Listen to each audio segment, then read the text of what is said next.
আমি এই দুনিয়াতে সব থেকে বেশি যদি কারো ভালোবাসি এটা আমার নানি। আমার নানি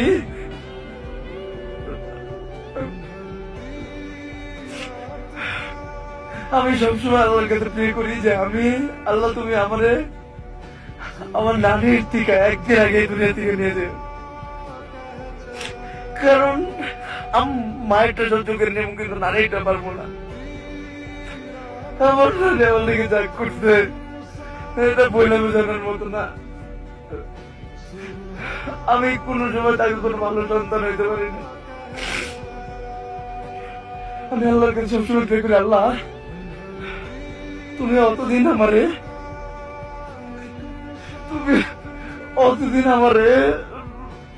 কিছু করো না, বা তোমার কাছে নিয়ে আমরা যতদিন আমি আমার আম্মুর জন্য এমন কিছু করে না দিতে পারি, আমার নানির জন্য এমন কিছু করে না দিতে পারি যাতে আমি না থাকলে তাদের কোনো কর্ম না করে খেতে হয়, তারা যাতে চইলা ফিরা মাথা উঠে চলতে পারে, তাদের জন্য দিতে পারে, কোনদিন কষ্ট না করতে হয়।